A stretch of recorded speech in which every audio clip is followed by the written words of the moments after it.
It is sponsored tonight by the Cache County Family to Family Network.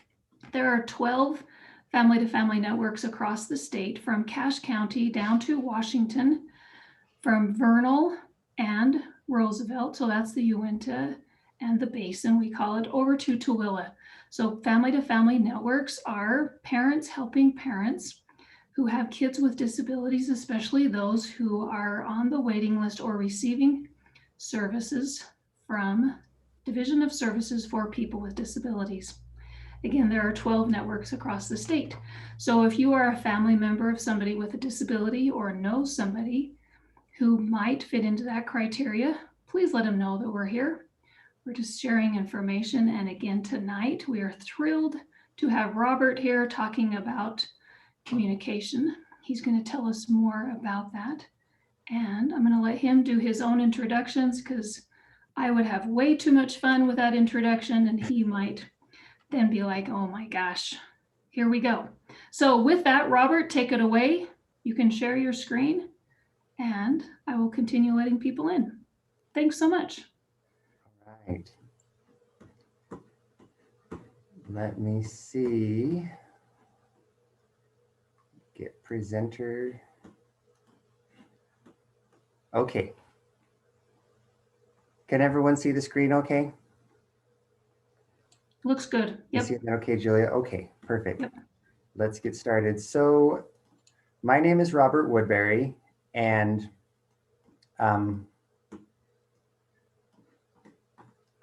okay, sorry, gathering my thoughts. Presenting over Zoom is a totally different beast than being in person. Talking to my screen by myself in my little office here is a little different. So this presentation tonight is about AAC, which is Alternative and Augmentative Communication. These are tips and tricks. And really what this is let me try to tell you in 30 minutes or so what took me 10 years to learn is kind of the idea here. I work for the Cache County School District up here in beautiful northern Utah, beautiful windy northern Utah tonight. And for the past 10 years, I have been the head of our assistive technology team for the district. And one of my passions is trying to help all students be able to communicate their wants and needs, to form connections, to influence their world, and just realize the power of their voice in whatever way their voice looks like. So I think one housekeeping thing Julia said, if you would in the chat, put your name in the chat. That helps them with their registration. I was thinking earlier this week, I had this strange experience where I got this cool email about this workshop that the Family to Family Network was doing. And I said, oh, that looks like a really good workshop. And then I realized that my name was in the email as the presenter. That was a little bit surreal. But anyway, let's get going here. A little bit about me in 2 minutes or less. Like I said, I work for the Cache County School District. I have been in the field of education for 15 years. For the first 5 years, I taught middle school resource at Cedar Ridge Middle School in Hyde Park, Utah. And at the time, I fell in love with assistive technology because of what it could do to help my students with their reading and writing abilities. And so I worked as a member of our school district assistive technology team. After a few years on the team, the director of that team decided to retire and asked me to take over. And so reluctantly, I left the classroom and took over that role. And all of a sudden, my training in college, all of it was working with kids with reading and writing and math. And I had no training about communication or AAC. And I got thrown in and I made just about every mistake there was to make. And that's how I learned. And so the goal for tonight is to kind of help you as parents to hopefully not make all the mistakes that I made, but hopefully to learn a few things. And my goal is to hopefully get you excited and help you wrap your mind around the way that AAC can work. So here's the plan for tonight. you should have gotten an email from the Family to Family Network, and in there were some links to some videos. If you had the chance to watch those before the presentation, that's awesome. If not, I would beg with you, plead with you to make sure to watch those this week before you forget, while the stuff that we've talked about tonight is still fresh. We started out making videos for our teachers, for our life skills teachers, and for our paraprofessionals to help them understand important concepts relating to AAC. And we realized that we needed to get those out to parents as well. So we started adapting these trainings that we had made and putting those out as YouTube videos. So you can find the links in the email that came to you. You can also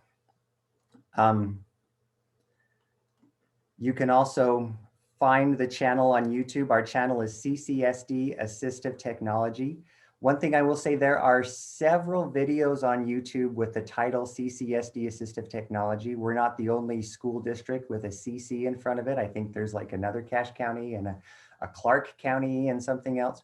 But the only channel, the YouTube channel with CCSD Assistive Technology is ours. So if you look for that channel, you won't be confused and you'll find some videos there. We have 2 videos up there right now about an introduction to AAC and an introduction to modeling language using AAC. We just put a 3rd video on there that's not a part of this training today, but that is about communication versus responding. That's a great one as well. So all of this comes from those videos. So I would encourage you, if you haven't watched them yet, when you're done, either tonight or in the next couple of days, please go back and watch those. It's going to take you less than a half an hour to watch both of them. So in the time it would take to watch Jeopardy, hopefully you could get those done instead. So moving on, tonight is going to be just a quick review of the key points. We're not going to watch the videos. It's not going to be a blow by blow of, let me tell you about everything I said in my YouTube video. Instead, it's just going to be a review of some really quick points. And we're going to sprinkle some brief exercises throughout to help you get engaged with the content and thinking about it and practicing. And that's not going to look like, I know some people are freaking out like, oh, we're going to have to all unmute our mics and everything. What I'm thinking that's probably going to look more like is if you have someone with you on your end of Zoom land, then you can do that with them. If you're all on your own, that's okay. You can just do it on your own in your head with your imagination, and that'll work. At the end of my presentation, we have a goal setting exercise that I want us to do, at least to get you started on, because I think one of the things I firmly believe in is beginning with the end in mind. So I want you to set some goals and expectations, both for yourself as parents and for your children as AAC learners. And we're going to get you started on that. And then there will be time for questions at the end as well. I would like to go home before midnight, but if whatever questions we need, we will try to answer those. Julia's smiling. She might just say, Robert, close down the meeting when you're done. And along with that, if you have questions during the presentation, I know that it's really hard to like hold that in your head the whole time and wait to ask it at the end. Go ahead and just throw that question in the chat. Julia's going to be monitoring the chat. I'll try to monitor the chat a little bit too if I can. And if we can answer those during the presentation, we will. But if not, we will come back to those at the end and answer all of your questions. So please throw those in the chat if you have questions. So to start out, the first part is we're just going to talk about what is the point of AAC? What is the point of either that expensive eye gaze communication device that you got through insurance, or the iPad that you purchased or that was sent home from the school district, or that textbook that you have been trying to figure out? Whatever it is, what's the point of that? And that's, I think, the first place where we kind of get off track sometimes, because the goal of AAC is not a device. It is communication. It's not about learning to hit buttons. It's not about learning to flip pages and hand over pictures. The goal is communication, and communication is using language to share meaning between 2 or more people. That's what I'm doing tonight, is I'm using my verbal language to share meaning with you, and hopefully someone out there finds it meaningful. But the goal is not to learn to touch buttons on a device. We need to expand the view of AAC, and the goal is communicating. We are teaching language. We're not just teaching an iPad or an eye gaze device or a book or whatever it is. We're teaching language. And again, that language is just the vehicle to share meaning, to help our children make connections with others, form relationships, influence their world, get their wants and needs met. That's the whole point. The iPad or the textbook or the pod book or whatever it is just the vehicle to express that language. So, and along with that, we need to always remember with language that language is complex, man, and language takes time. I'm just thinking about how much I'm stumbling tonight to use language appropriately with you guys because it's so complex. There's so many ideas out there, and grammar and syntax and social norms and timing and all sorts of other things. It takes time. When you think about I mean, let's all go back to remember when we were babies. I'm sure that's vivid in our minds. Or, you know, if you've watched a baby that acquired language naturally, maybe you have other children that have acquired that, or you can remember that.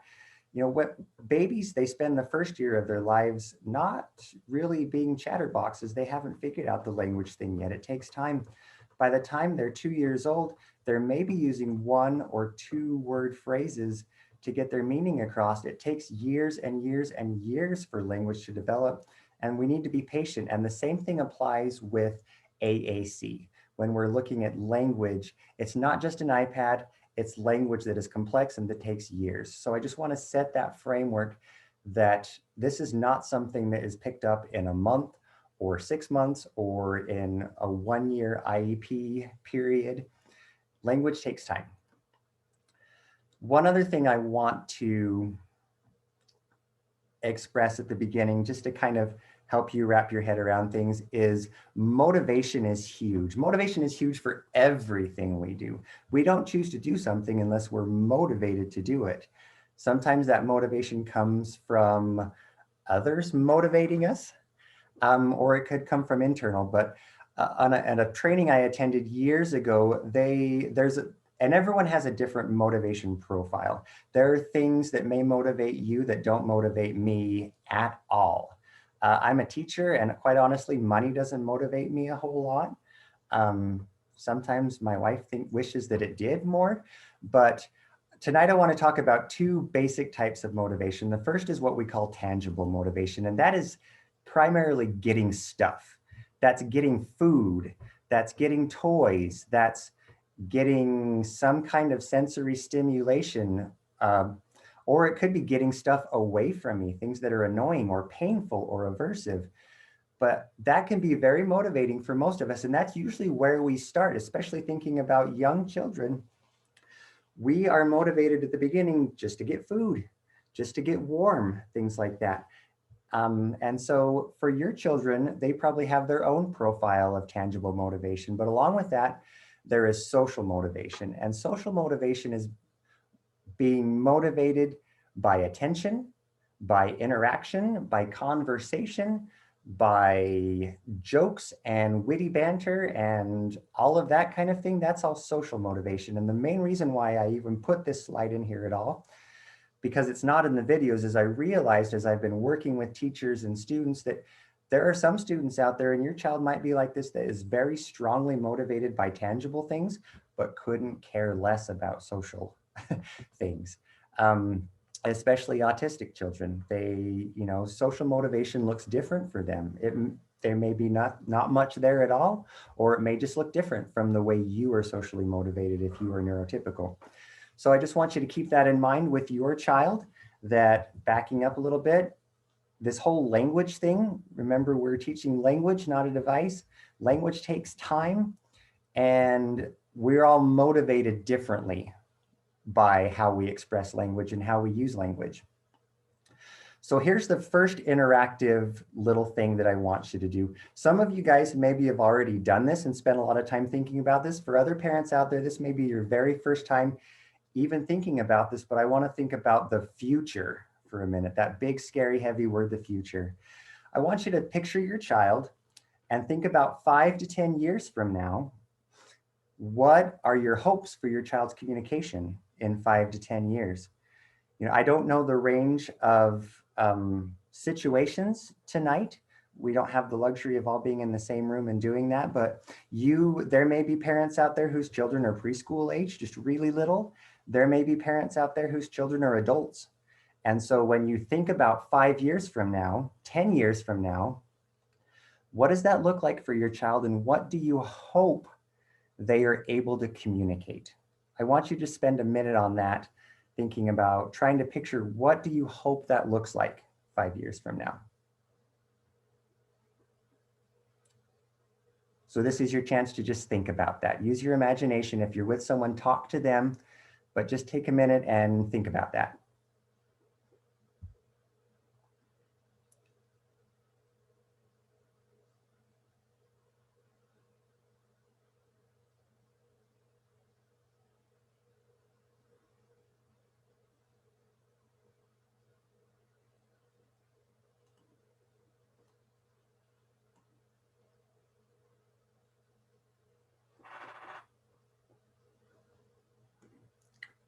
Okay. Is there anyone out there that would be brave enough to unmute their mic and share, or to maybe throw that in the chat?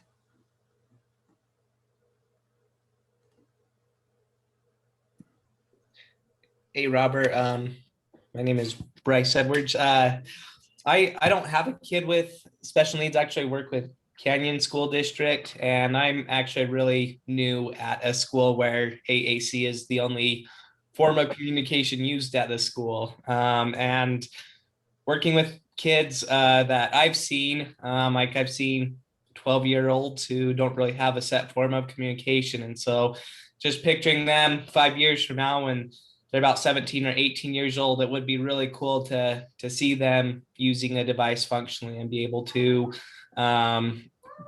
communicate upon graduating. And I mean, I know they have their additional years, but it'd be cool just for the parents and for the kids to see that. Awesome. Thank you, Bryce. Yeah, sometimes we get so focused in just this current moment that we don't allow ourselves to think about the bigger picture. And that's kind of my hope right here. Anyone else? I think we've all learned in Zoom that if you just shut up, then we move on faster. So that's fine as well. But Robert, it's Laura. hi, Laura. So you know that I've been on this journey for a while. Yeah. And so Zachary's 17 now. He's going to be 18 this year. And he's doing great. But I still, in that 5 to 10 years, I want him to be in a job and be able to use his communication to be successful in that job and have those social interactions and just be able to enjoy his life and have his communication be a part of that. Awesome. Yeah, thanks, Laura. That's a big thing to think about. Wow, 5 years from now, my child's going to be out of the school system, going to be in the adult world. And I was actually just thinking about this today. My oldest daughter just turned 16 tomorrow, and 5 years from now, she's going to be 21, and that just blows my mind. But I hope that you guys will just kind of keep that in the back of your head as we go through the rest of this. I'm hoping to give you a little bit more motivation to really dig into this and think about this, knowing that, the future is coming, whether we like it or not. So moving on. I wanted to share two things with you guys that, like I said, when I started out, I was completely clueless. I had no idea what AAC even stood for. And two things that really helped me wrap my head around what AAC is all about is, number one, the language development pyramid. And number two, the fact that learning AAC is just like learning a completely new language. It's like learning another language. And so we're going to dig into both of those things for just a minute here. First of all, this lovely diagram in front of you is a very simplified version of the language development pyramid that speech language pathologists and linguists and people look at. This is kind of a representation, a really general representation of how any language develops, whether that's your first spoken language, maybe your second spoken language, or sign language or AAC, whatever the form of language, all languages kind of develop this way, and it's a pyramid for a reason. So the base of the pyramid is receptive language. And you can see there that receptive language means hearing and seeing other people use the language. When babies are starting out, they're not talking, they're not giving soliloquies and monologuing, they're just soaking it all in. They're just sponges. They're hearing and seeing other people do that. When people learn a second language, that's often how it works. They are, oops, back up. Ideally, they're immersed in that new language and they're just soaking it in. And eventually, once you hear and see it, you start to feel comfortable trying to express it yourself a little bit. So you give some expressive language. You might say some things, you might point to some symbols. It may be complete rubbish or gibberish, but you're starting to express, and the people around you, they shape that through their responses. And then you go back and forth. You keep hearing and seeing and trying it out, and hearing, seeing, and trying it out. And hopefully that base gets bigger and bigger and bigger, and your expressive language gets more and more refined until eventually you become an independent communicator. And that's the exact same process that our children have to go through in order to develop AAC, to become independent communicators using AAC. So any questions about that before I move on? That's a really big concept.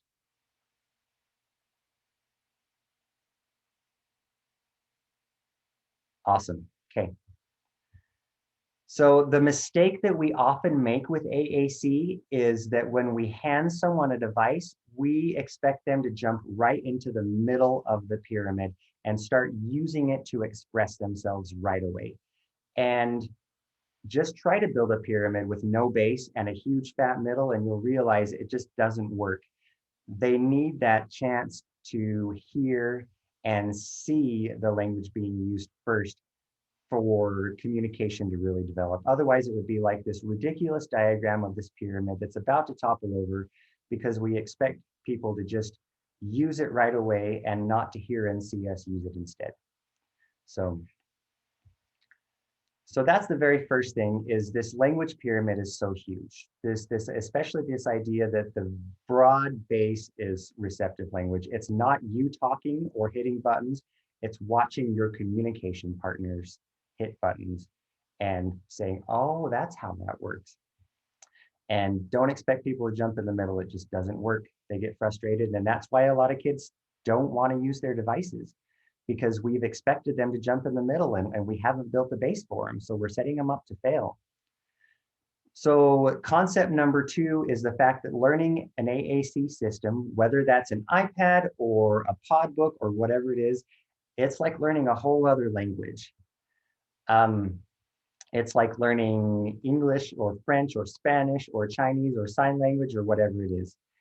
And this is a little counterintuitive when we think about AAC, because we look at that device or that page and we think, but it's English. There's English words on that page. This isn't a foreign language, it's just English.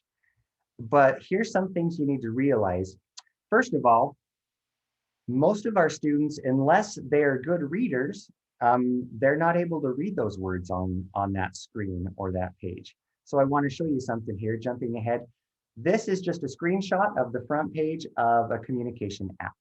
And this is what we see when we look at it, because we can read these English words. But especially if you're little and you haven't learned how to read yet, or that's just not in your cognitive wheelhouse yet to be a reader, this is what you see. And when I first show this to people, it really kind of blows your mind, because look at that and try to tell me which one means help, which one means like, which one means do. It's tough. Which one means shoot little dots out of your eyes? Oh, wait, that actually means see. So we have to keep that in mind, that our children most likely don't see this, they see this. And this is not English, fellows. This is something completely different. This is all symbols, all pictures. So they need to be able to see us start to point to these symbols to figure out what the heck that guy with the question mark next to his head means versus the guy that is hugging a square for some reason. What's that all about? They need to realize that when you use that, it means, oh, I like it. So that's the first thing backing up is they're English words, but most kids can't read those words. And the other thing is they're not organized like spoken English. You know, spoken English is all up in our brains, in our heads. It's not visual. It's not laid out in grids with folders and things like that. And as I've been thinking about this the last couple of weeks, I realized that the closest analogy I can think of to learning AAC as a new language is probably like American Sign Language, like ASL, because they're English words, but they're not represented the same way. AAC, they're represented by symbols, and obviously in ASL, they're represented by signs and hand gestures and facial expressions, and they're not organized the same way. So it's really good to remember those two things, that number one, that language development pyramid, we need to build the base of that pyramid first by letting them see and hear how the language works. And we need to remember that they are learning a brand new language here. And so we need to help them on that journey. And just going back to this here again, just that language pyramid, we need to have the strong base before they start to express it themselves. So how do we build that strong base? By modeling language using AAC. You may have heard the term before, aided language stimulation. That's the same thing. I just like to call it modeling because it's a lot fewer syllables. It's easier to say, but it's just basically we're showing them how to use the system and we're building the base of their language development pyramid. So how do you model AAC? Well, you just talk like you normally would while simultaneously pointing to corresponding pictures on the AAC system. So for a couple examples, I might say to my child, it's time to go to lunch. And I'm just talking like I normally would. I just open my mouth and let the words fly out. But while I'm talking, I'm also going to point to the word, the symbol for go on their system. So it looks like it's time to go to lunch, go, and I point and I touch. And I'm modeling that together. Or I might say, oh, I like that. And I point to the like symbol. So I'm showing them what it looks like and how it has meaning. Any questions about that? Have I confused anyone? I'm going to give you guys a chance to practice here in just a minute. So if I haven't confused you yet, it's coming. Why is modeling AAC so important? Well, again, we're building that base of the pyramid.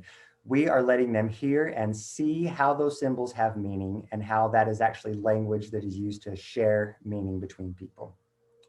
And the more models that your child sees and hears from their teachers, friends, parents, siblings, grandparents, whoever it is, the easier it's going to be for them to then jump into the middle of the pyramid and start to use those symbols to express their wants and needs and opinions and feelings. And another thing that helps me kind of wrap my head around this is Dora the Explorer, one of my heroes. When Dora talks to children, she introduces a Spanish word and pairs it with English. She says, puerta, door, and she's linking the word, Spanish word puerta, with the English word door so that they can understand that. She's giving two forms of input. And when we model language by talking and pointing to the symbol on the page, we're doing the same thing. We're giving two forms of input so they can realize that there's a connection between that spoken English that they've seen and heard everyone around them using their whole lives and this strange collection of symbols that someone just plopped in front of them a couple months ago. So be like Dora. Okay, so modeling practice, you guys. I want everyone to clear a runway in your house, throw on your best, no, just not that kind of modeling practice, sorry, dad joke.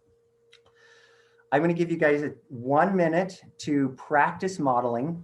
This is where you can, if there's someone with you on your end of the screen, you can practice with them. I want you to practice talking while also pointing to symbols. If you have your child's AAC system with you, that's awesome. If not, I'm going to throw this up on the screen in just a minute so that you can have that to have some symbols to point to.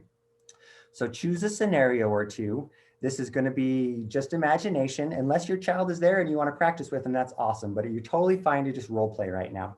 It could be bedtime. It could be choosing what to watch on TV. It could be your child just getting off the bus after school. It could be looking out the window and seeing the cars go by, or being out in the yard, or ordering at McDonald's. I just picture a scene in your head, and I want you to just kind of walk through that, talking while also pointing to pictures. Some of you may have done this before. Others of you, this is going to be your very first time. Ready, set, go.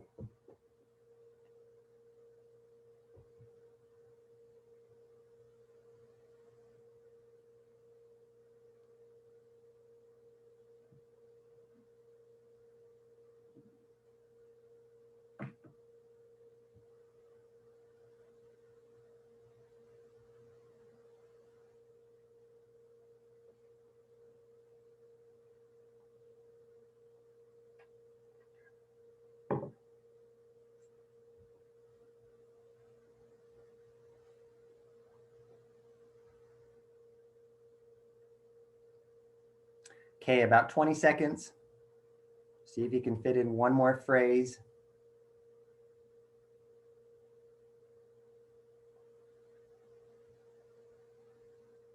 Yes, I want fries with that. Brush your teeth, whatever it is.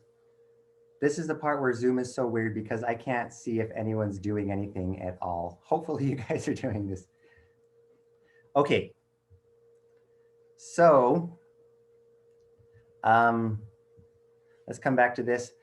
This is where I want some feedback from you guys, either in the chat or unmute yourself. I want to hear, what was this like for you?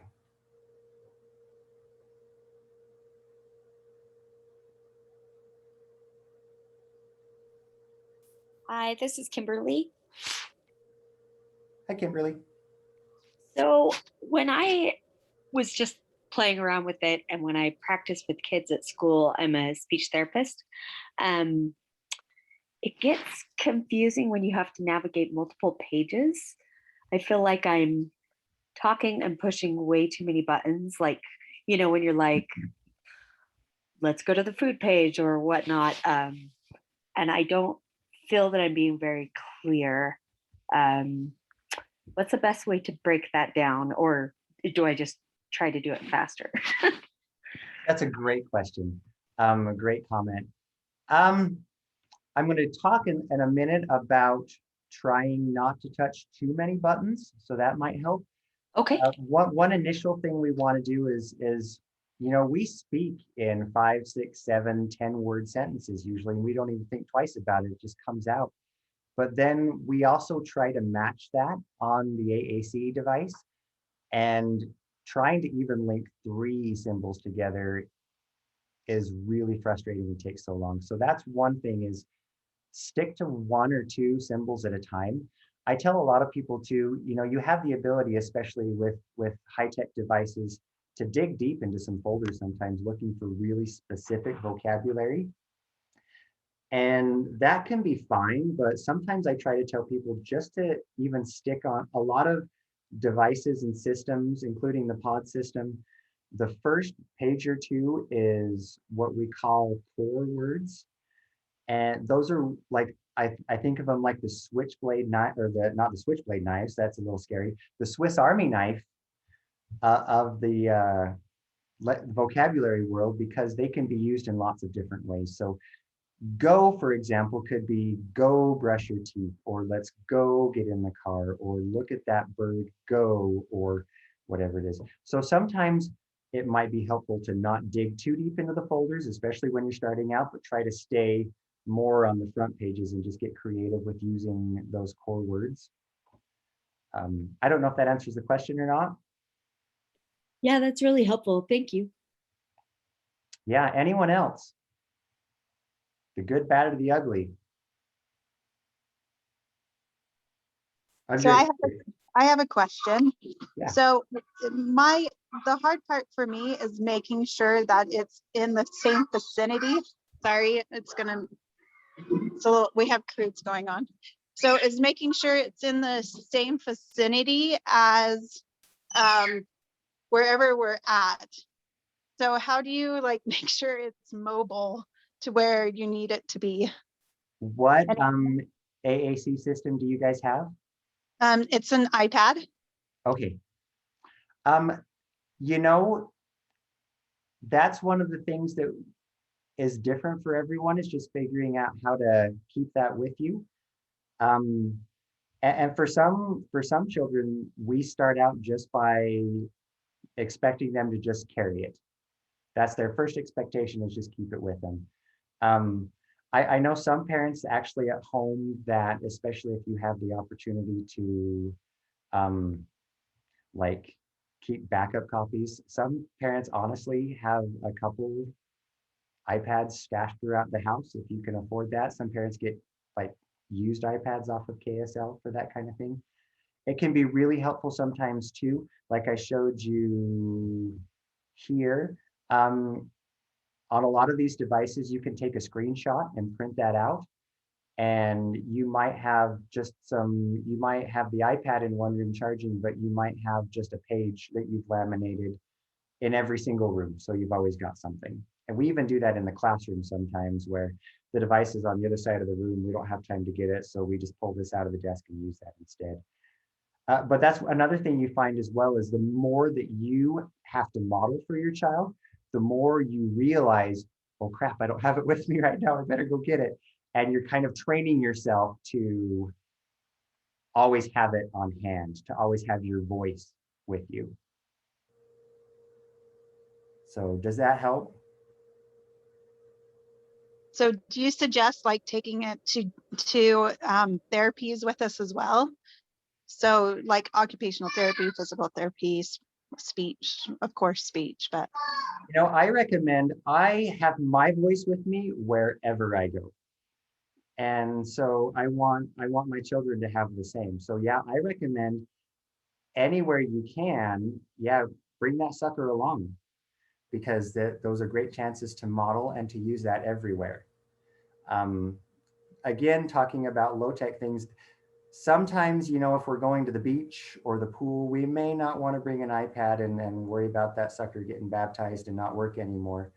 So that may be where we like want to print off a couple pages to just have as well. And I know, you know, we all have redundant forms of communication. I talk, but I also text, and I also give scuzzy looks and things like that. So multimodal communication works as well. So it doesn't have to just be the iPad. So yeah, great. Any other experiences or questions while we're talking about modeling?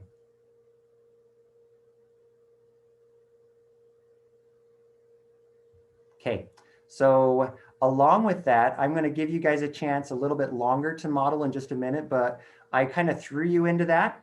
And some of you guys have probably done that already. For some people, that may have been the first time, but here's a couple tips that we've realized. We've gone over a couple of these already. Number one, only point to one or maybe two pictures for every phrase you speak. If you're trying to match picture for word, it's going to be frustrating for you and for your child, and everyone's going to throw up their hands and give up. And plus, when you think about the way language naturally develops, we start out in a one word at a time phase. That's where we're at. So pointing to one picture at a time is great. So if I say, boy, I'm really excited to go to the store today, said no one ever, but I might just point to go, or I might just point to I. And that's the one thing I'm pointing to, even though I said like 10 words. So we're going to do a quick exercise. Couldn't think of the word on this. I'm going to show a phrase on here, and just I want you to think in your head, which keyword would you model from that phrase, knowing that you're not going to touch every single symbol. So here's one thing you might say: look at the rain outside. What's the one symbol that you might point to on the AAC system? It could be look. It could be a synonym of look, like see. It could be rain. It could be out. How about it's time to get in the car?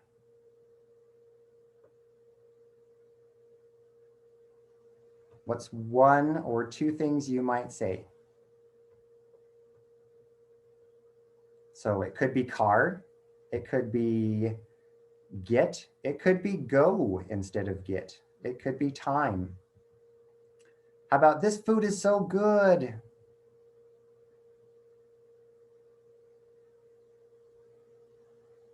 You might just point to like I like it, instead of saying this food is good. You might point to food. How about I love you? What's one or two keywords you might emphasize in that?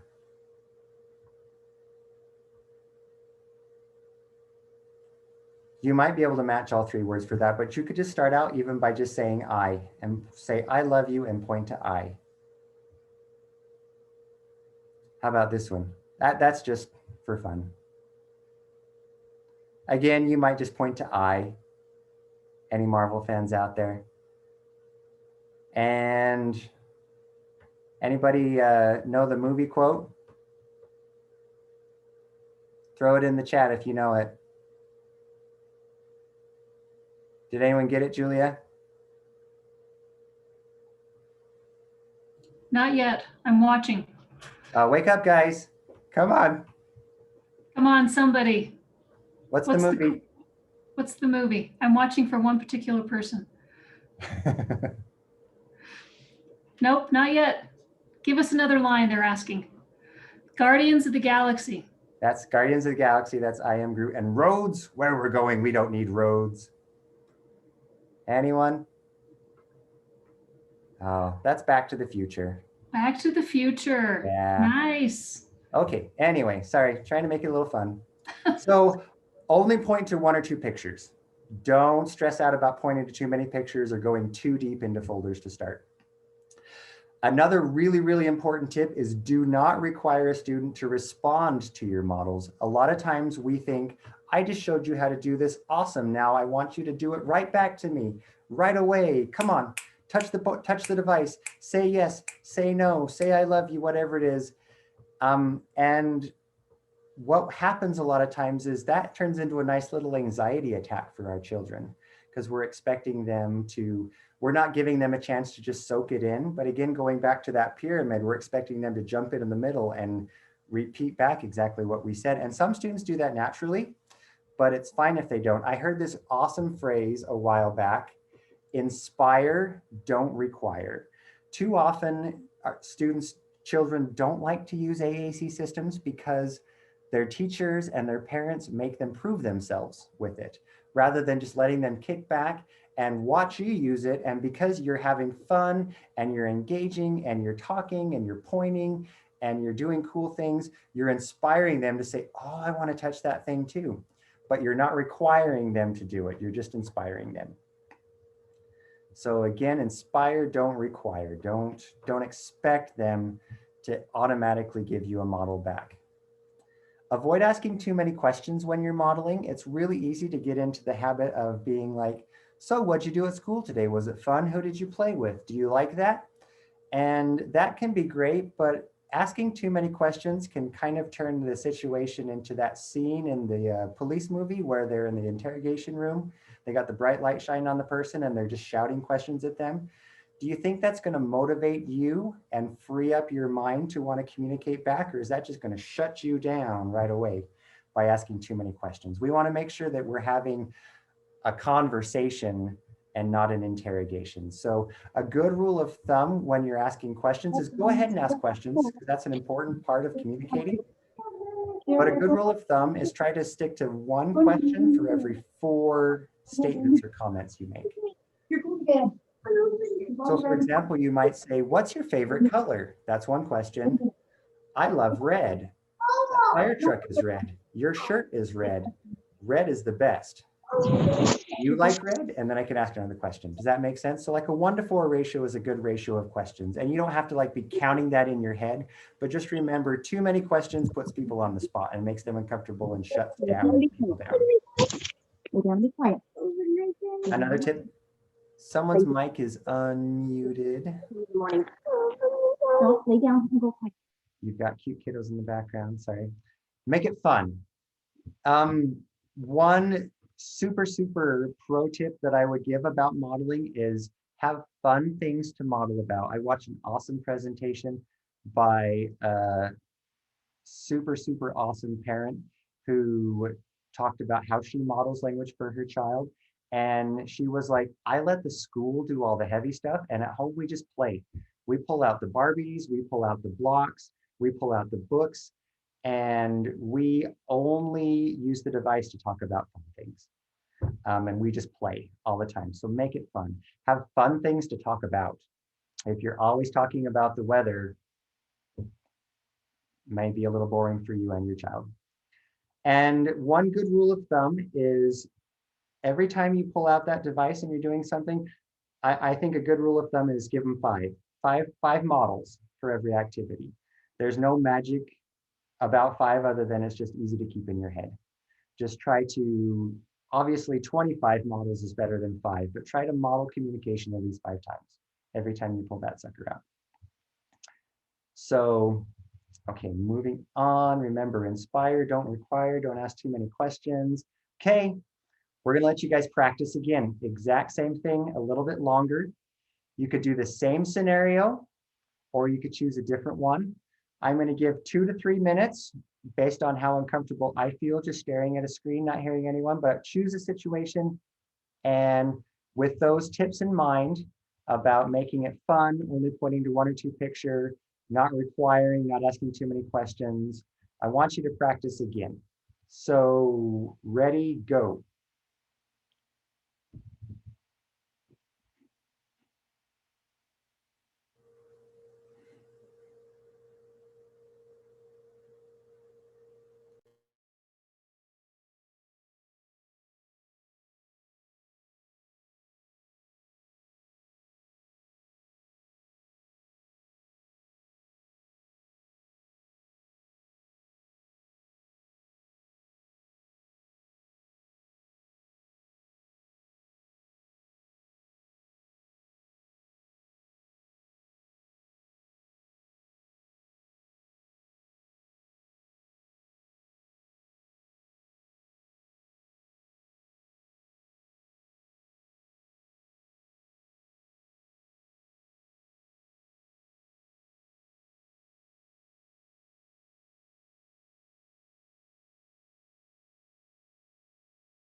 Only pointing to 1 or 2 words, not asking too many questions, making it fun.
Okay, guys, I'm looking at this time, realizing we're coming up on the hour mark here pretty soon, and there's a couple other things I wanted to cover. So, any feedback on that experience this time around, or any questions? So I have a question for you, Robert. This is Julia. And question about doing modeling with AAC in this beginning phase with somebody who uses sign language and with verbal language. So how would you do all 3? Ooh, so AAC, sign, and verbal? That's a really good question. I don't know if I have. Because I was trying to do it just now and it got really interesting. So there's something to simmer on. Yeah, for sure. I mean, verbal's probably going to come out no matter what, because we're verbal. And You know, I would probably say, I think a lot of times, especially with little ones, we start out signing first. And then at some point we transition more to like AAC. And so I think in my head, I would probably say if I know this is a word we've signed a lot, then I'm probably just going to talk and sign. And then if it's a word that I don't have the sign for, that maybe is where I bring in AAC. I don't know. Okay, Good question. I'm just beginning to simmer with that one, so Yeah. just gonna let it simmer for a minute. Okay, Yeah, I thanks. mean, when you're Thank you. looking at AAC as another language, you're also talking about trilingual there, and that's a heavy lift. Well, something in my question. head. Yeah, Yeah, there's a question. Do you see it or do you want me to read it? I do see it from Kent Okay. about the balance between using core words rather than more specific symbols. I'm a big fan of core words just because there's less words I have to keep track of. And it's fewer folders I have to dig into or pages I have to flip through a lot of time. So if I can find a core word, I'm going to use that first. But I don't know. A lot of times when I'm modeling, I don't necessarily have that in my head as far as I'm just trying to find what's available as fast as I can most of the time. So if I have a word on the front page, I'm going to use that. If I can't find the word on the front page, then I'm going to dig into a folder to look for it, just because I know communication goes fast.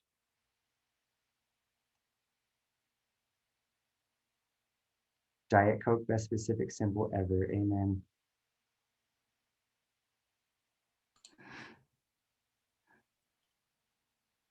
There's one more question from Bryce. Do you see that one? No. Do you want me to read it for you? Yes, please. It says, I would personally accept the easiest way it was for the kid to communicate. If they could sign more, I wouldn't put more as one of their main words. But that's kind of my own opinion. Thought about that one a lot too. So for the signing. Yeah. Well, and Bryce makes a really good point, because the reason why most of us jabber on so much is because it's easy to do. Communication shouldn't be hard. And that's one of the really tough things about AAC is it is hard. So if there's an easier way to get your point across, then please, if your child can communicate it with a sign and doesn't have to dig out that device to do it, please accept the sign. You know, why make it harder? If they have that word and they can say it verbally, I'm not going to make them go back and punch the symbol as well, because, or if they communicated it through a gesture or a facial expression, you know, I'm going to accept all communication. And some things what we do is, you know, if we are trying to, like, they give me the sign, I'm going to accept that sign that you just signed more, and I might also just model where more is on the device for you, but I'm not going to expect you to touch it instead. I'm going to do like that Dora the Explorer approach and say, yeah, more, you signed more, that's more, right? And then I'm just going to point to more on the device as well, just to show them that here's another way that you could say it. So.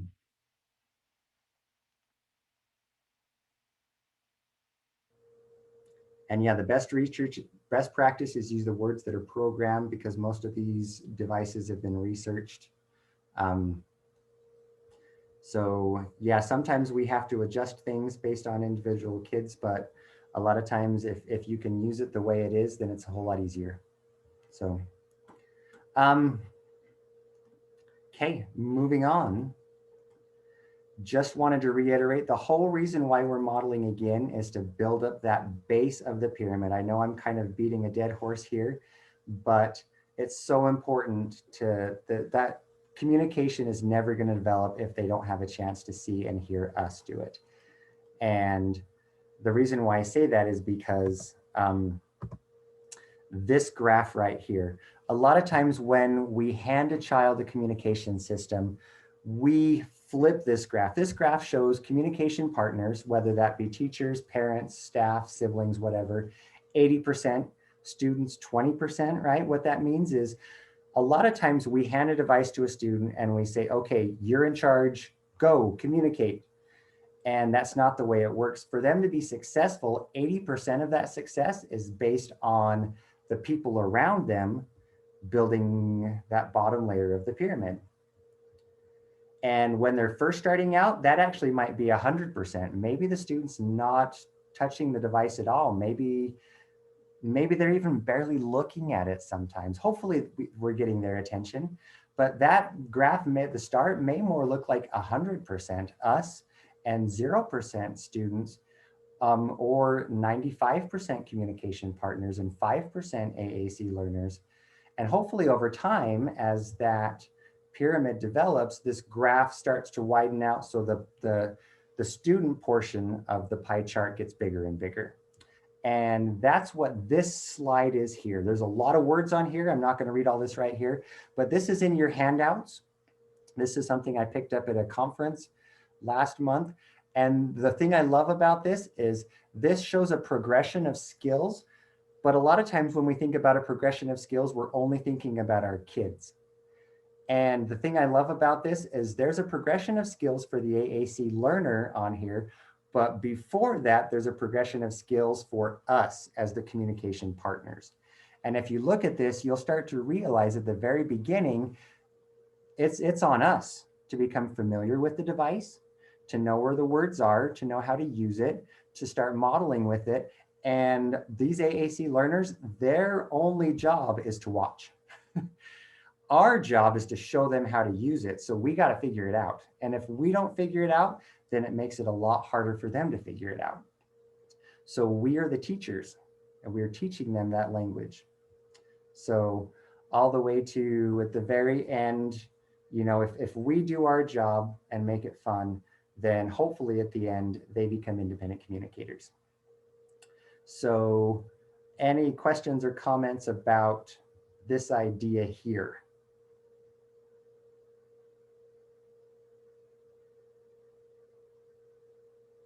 I know for me, this was really counterintuitive at first.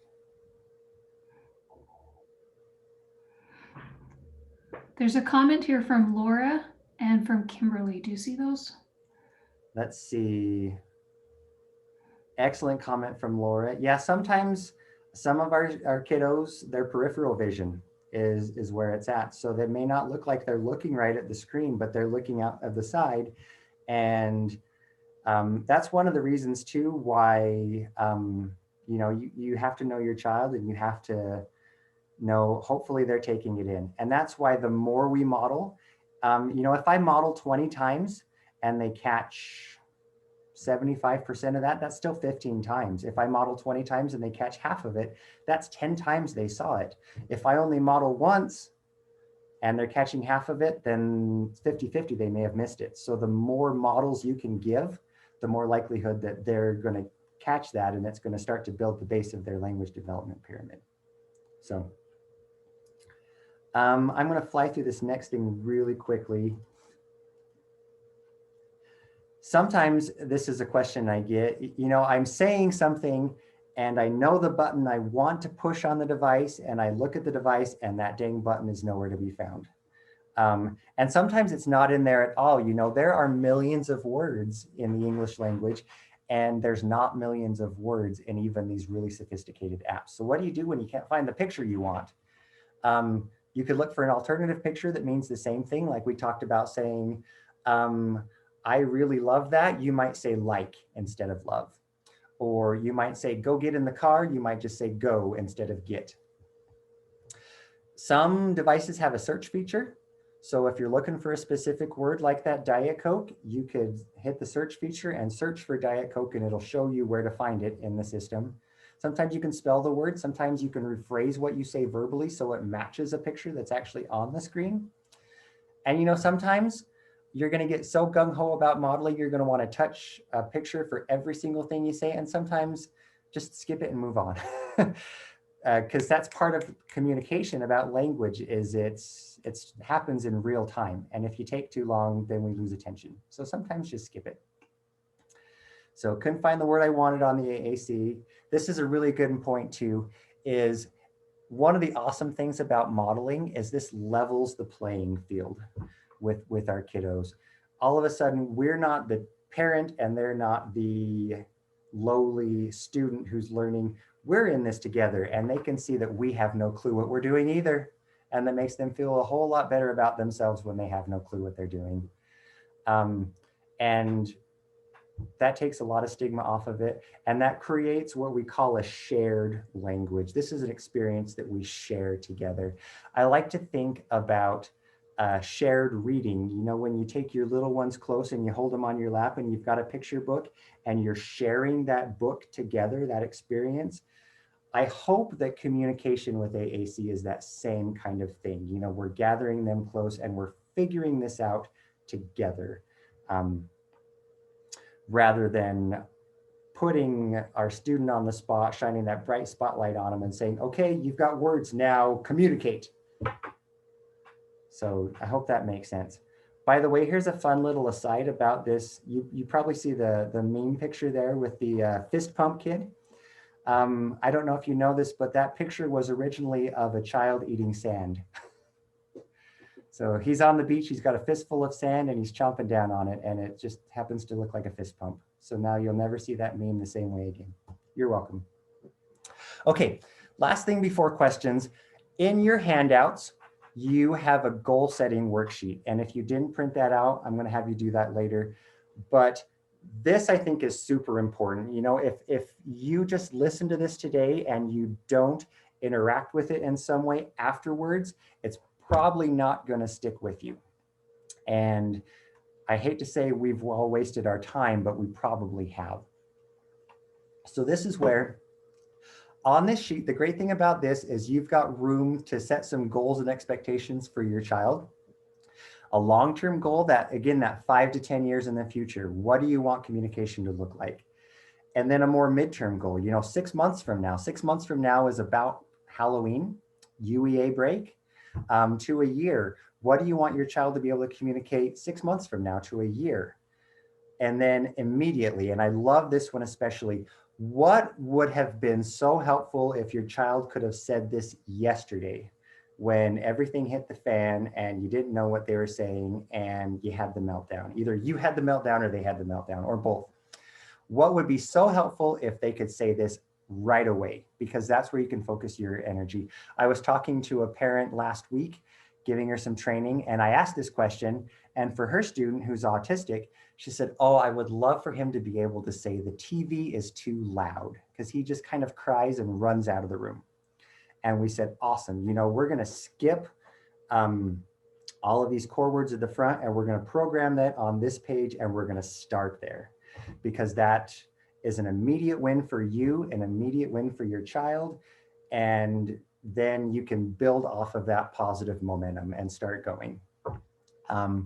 So I really want you guys to download that sheet if you haven't already, print that off and fill this out for your student goals. But the awesome thing about this as well is it's not just goals for your child, like we talked about with that pie chart with the 80-20, these are goals for you too. So there's a space in here to think about long-term, what is your goal for yourself? And I hope that looks like, are you going to be someone that always makes sure that you bring the device with you and you know where things are and you know how to model and you know how to program? You know, what does that look like for you teaching and helping your child become an independent communicator? Along there, that's the long term, you know, that's thinking big. What's the first step you got to take to get there? Maybe the first step is just actually pulling it out tonight after your child goes to bed and you've got a half an hour before your show comes on to, yeah, like that's a thing we all stream now, the half hours whenever it is. But anyway, you've got a little bit of time to pull out the device and just practice, just become more familiar with what's in there. Maybe you really like to model about Diet Coke, but you don't know if it's in there or not. Maybe that's your first step, is to find out if it's there. I had one child who, one parent I worked with, her child was a really picky eater, and there was one thing that he asked for every single day, and it was like a noodle casserole kind of thing. And the very first step for her was to program that in, because that was something they could use every single day, all the time.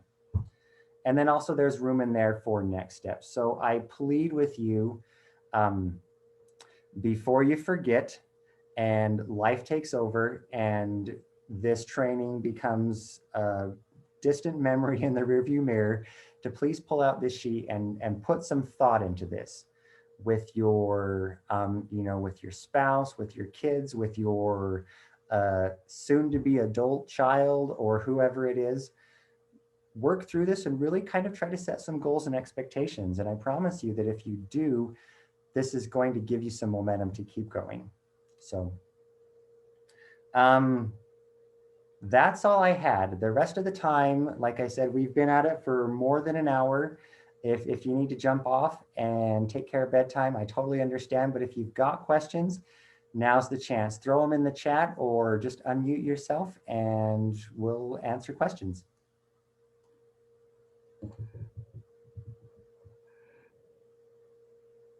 This is great, Robert. Thank Any you. questions?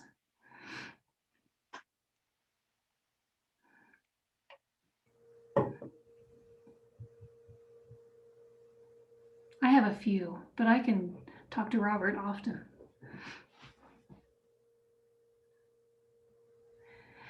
With that, we do have a poll as you're thinking of questions. If you wouldn't mind taking the poll that I'm going to start as you're thinking of your questions. It's 6 very quick questions. You just click on the dot. If you wouldn't mind doing that with us here tonight, I would appreciate it. And please, please ask the questions. You can unmute and ask those questions or put them into the chat. There's a couple coming in. And Robert, do you want to stop Yeah, I sharing can see your the screen? questions here. Okay, So thank you. I'll just take that while you're working on the poll. Does that sound okay? That'd be awesome. Yep, go ahead. Okay, so thank you for the very nice things some people are saying. Got a question about, is it best to start a child on a PEC system first before moving on to a more high-tech system like Proloquo to go? There's no, the way I understand the research, there's no right or wrong way to start it. PECS was developed specifically for children with autism. That doesn't mean you can't use it for children who don't have autism. But to me, the beauty of and when we're talking about PECS, that's picture exchange communication. That's where the child has a book and they're actually handing cards or a sentence strip to someone. To me, the beauty of PECS is that communication is really abstract. There's meaning flying back and forth, but it's invisible. And for some students, that exchange of information is just too abstract. It goes right over their heads and they don't get it. And that's the beauty of PECS, is it makes that exchange of ideas very literal, because it's a literal exchange of a card to exchange meaning. And I think some kids, especially autistic children, need that literal exchange first to get the idea that there's a back and forth to language before they jump into a high-tech system. Other kids don't need that, and it might be easier to just start with like Proloquo and not mess with the sentence strip and the cards and the Velcro and all that kind of stuff. So again, if I go back to that pie chart with the 80-20, where communication partners is 80% and 20% is the students, the same thing goes with the system that you choose. Most of the time, I don't think there's a right or wrong system.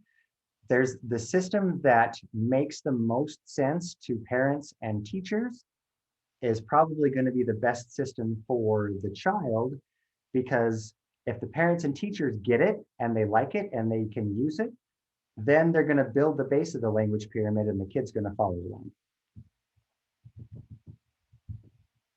So I hope that answered that question. Let's see. And if I didn't ask that question, please pipe up.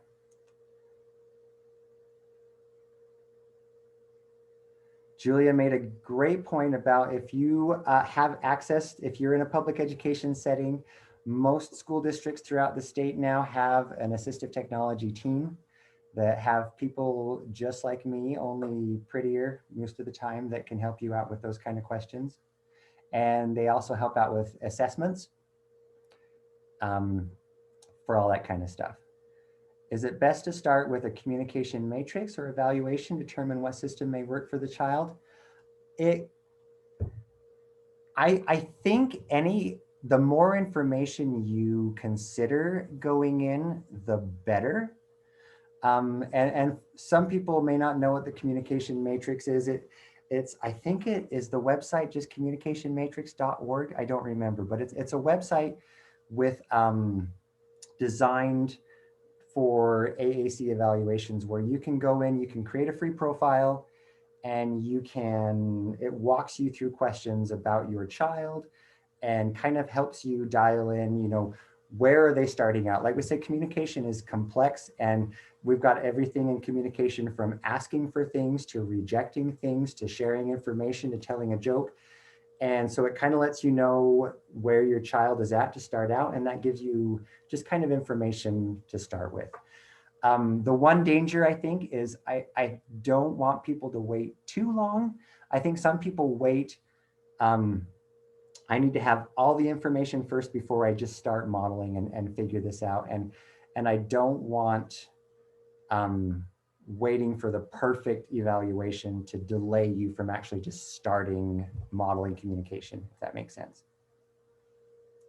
So moving on. Great information in the chat about how to find your UAT team, which is your assistive technology team, if you need that. That's all the questions I'm seeing. Did I miss anything? That's all I'm seeing as well, Robert. Okay. One other thing I will say about that, the PECS question got me thinking about low tech versus high tech and which is better. And my answer is yes, I like both. And I think Julia's nodding because she loves low tech especially, but a high tech system just gives you access to so many words that is so hard to fit on a couple pages.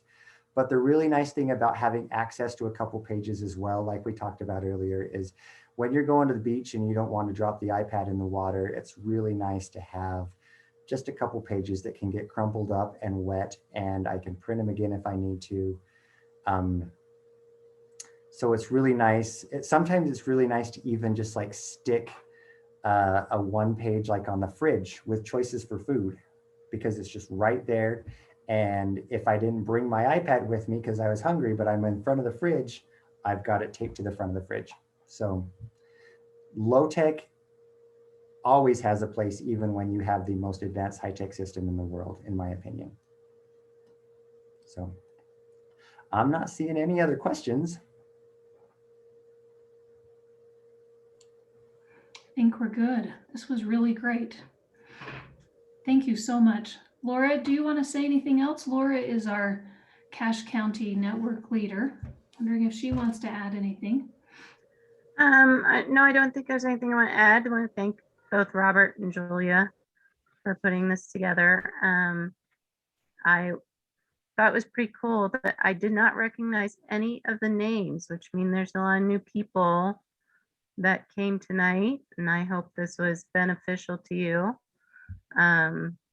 Like I said, I've been doing this for a while with Zachary, but I still love to see these sort of talks because it's just a good reminder and a refresher for me on what I've been dropping the ball on and need to, get back in the practice of modeling more things than just it's time to eat. So thank you, Robert. There's so many things we're juggling every single day. Yes. Yeah, we all need those reminders. We did have a really good question, came in late. Do children begin to speak once using AAC? Some children, absolutely. Once they start using a device and they realize, they start to figure out this whole communication thing, They start to try to communicate more verbally and their speech does come along. And we've had several students in our district that start out with a device, and after a couple years, they don't use it anymore because they can talk enough to get their needs met.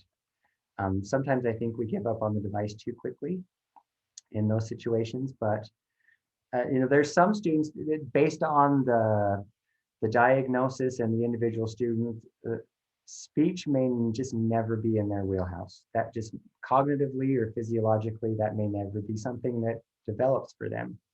So they may always rely on AAC. For other students, AAC may just be a stepping stone to get them that idea to start that language development pyramid started. And then they transition. And some students kind of have a hybrid for the rest of their lives. So.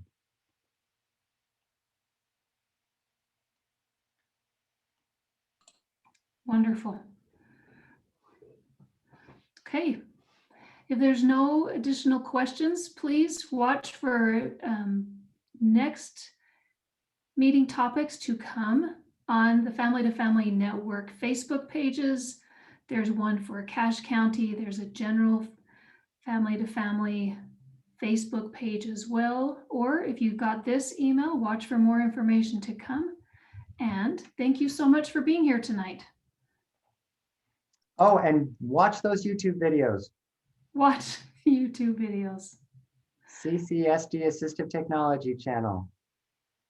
Can we join the email list? I got it from someone else in our district. You can, yes. So if you want to join the email list that goes out to the Family to Family Network, you can contact the Utah Parent Center. I'm putting it into the chat right now, and you'll receive information that's coming out to families across the state. There's quite a number of emails that come out. So I'll put that into the chat right now. Thanks, Awesome. everyone. Thanks so much. It was great training.